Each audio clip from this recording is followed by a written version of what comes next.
So what is botulinum toxin? Botulinum toxin is used as an injection to treat fine lines and wrinkles and other issues that can arise from muscle movements. What can it be used for? Well, it can be used for lots of different reasons. For instance, you can use it on the horizontal forehead lines. They can be used to treat the crow's feet, which is the fine lines that are caused by smiling. You can use it to treat the number 11 lines that sometimes form in the middle of the eyebrows, also known as the glabella. You can use it to treat the cute little bunny lines around the nose, to treat the vertical, oftentimes called smoker's lines around the mouth. It can also be used to treat gummy smiles, so people who don't want to see so much of their gums when they smile.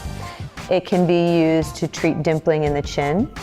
It can be used to help decrease the size of the masseter muscles, which are the muscles that we use to chew. And sometimes people who grind a lot have a bit of hypertrophy or increase in size in that area. It can also be used to treat the horizontal necklace lines. And sometimes it can be used to help lift jowling by treating the platysmal muscles that travel from the base of the jaw down into the neck. I also use it for hyperhidrosis, which is when you have excess sweating. That can be in your underarms, on your hands, on the soles of your feet, and sometimes elsewhere on the body as well. And in some populations, botulinum toxin is also used to treat large calf muscles. It can also be used to treat migraines, headaches, menopausal sweat. So there's a lot of applications for botulinum toxin. So how often do you use these treatments?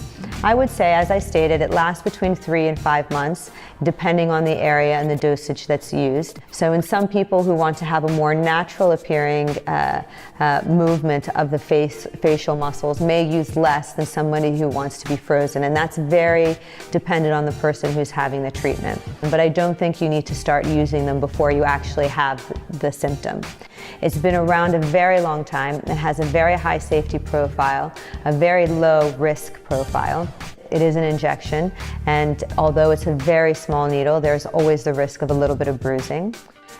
More serious risks can happen if botulinum toxin is used too close to muscles that are needed for lifting the eyelid. So there is something called ptosis, which is when the upper eyelid drops, and that can happen with botulinum toxin that is injected too close to the levator muscle, which is involved in elevating the eyelid. And sometimes you can have a brow ptosis, and brow ptosis is what most people notice if they do have a complication. And that is in somebody who is a little bit older, who is having Botox or botulinum toxin on the forehead to treat the horizontal lines, and a little bit too much is used too close to the upper brow.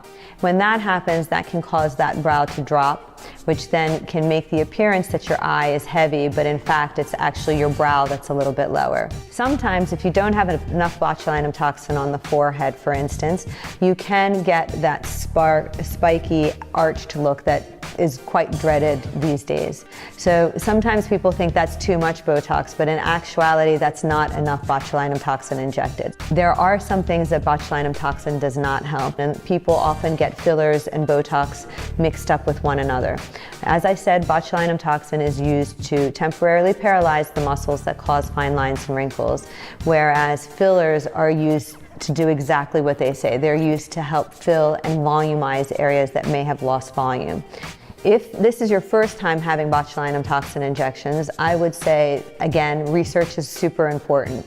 Make sure that you have the best expert doing your treatment, and for the injector to understand what it is you hope to achieve. It's really important to know what you can treat, what expectations to have, and how long they will last.